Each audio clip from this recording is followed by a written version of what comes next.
What am I doing? Being.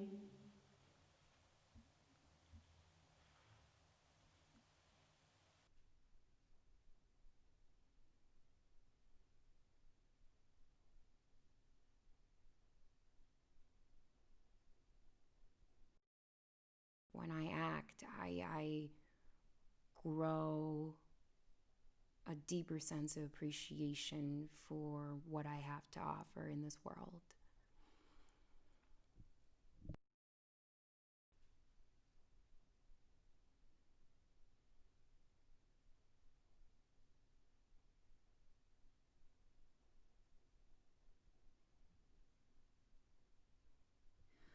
Growing up in Minneapolis, well, I am a African, so we are the minorities here. Out of the entire population, we make up 6% of it. So, I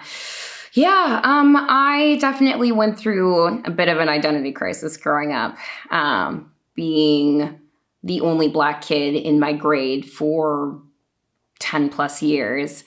Really makes you feel like an outsider. So I felt like, and there was no word for it. I didn't know that I was dealing with an identity crisis. I just felt like I was just always not it. So it felt lonely. I mean, of course, family and family friends and church, of course. But when you're spending 40 plus hours in your white school a week, it does something to you.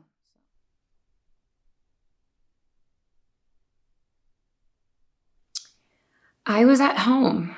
That was the first day. My dad went to work after he got COVID. Once he started feeling better, that was his first day going back to work. So I was at home. It really hits you different when you're in the midst of a pandemic. You already feel isolated as it is. And then you turn on the television and hear that a white man, a white police officer, was kneeling on a Black man for 8 minutes and 46 seconds as he was crying for his mother. I felt absolutely disgusted. I felt hopeless, anxiety. I wondered who was next. Was it going to be a family member of mine? It just made me that afraid of the world we lived in. And I already knew it was bad, but I don't know, this just made it feel that much worse. Meisner says that acting is living under the imaginary circumstances. When I act, it feels like I have superpowers. I tap into a deeper sense of truth of myself, being an artist. Instead of me focusing on what I could be, I'm acknowledging more so of who I am.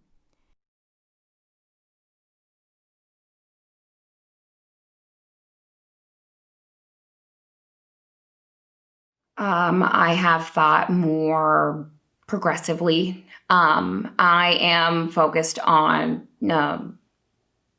not platitudes and more on policies. I want to actually know what our government officials are doing for the ones that are marginalized. I'm not so focused on, I need this person to be better than the other person. Like I want to hear policies that are going to better our community in regards to our environment, in regards to police brutality, and to regards to healthcare. I want to actually know what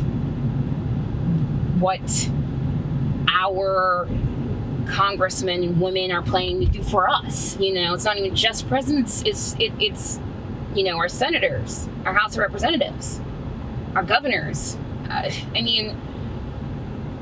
So I think I've just been more aware of like who's who, like within Minnesota and California, and just been more focused on like what they are offering to us.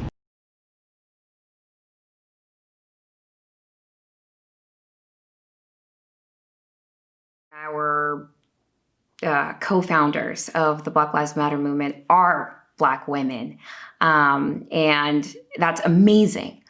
I just am a little afraid that there are other people that feel like they need to speak up more so than Black women.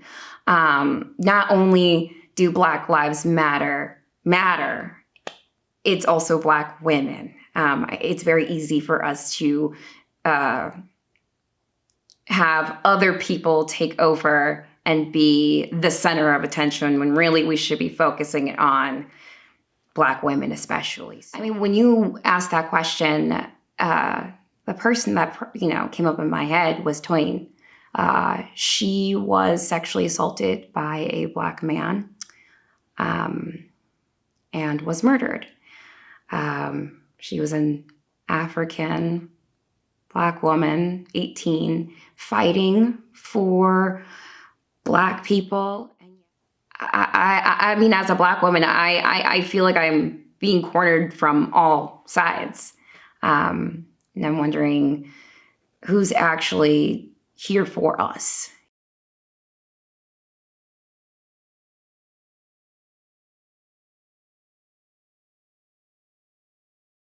To fix something that is really built into the DNA of our country to the world a lot. And that change starts within ourselves and within our community. And a lot of it is just being kind of like aware of what is going on in our world and not necessarily brushing it off to the side as if it's not happening, because it is. So I think the first step is acknowledgement. And I believe that if we as a whole really took the time to see what our government officials are trying to provide for us, then we would, get policies that would actually move us forward. So we need to stay informed with what's going on within our community, elect those officials that are trying to help us, and continuously do what we can to drive ourselves forward. So where did my love of acting come from? I'd say it started when I was 8. I had a mother that would be so enthralled with wanting to have the celebrity life. And she would always tell me, boom, boom, you're going to be a star one day. The more and more I got serious about acting, the more and more I realized that acting is all about, bringing out what makes you you. And that having that sense of clarity when you're on set is just one of the most satisfying things that I've ever felt in my entire life. But I held on to you, Troy. I took all of my wants, my needs, my dreams, and I buried them inside you. I planted a seed and watched it prayed over it. I planted myself inside you and waited to bloom. And it didn't take me no 18 years to find out that the soil was hard and rocky and it was never going to bloom. But I held on to you, Troy. I held you tighter.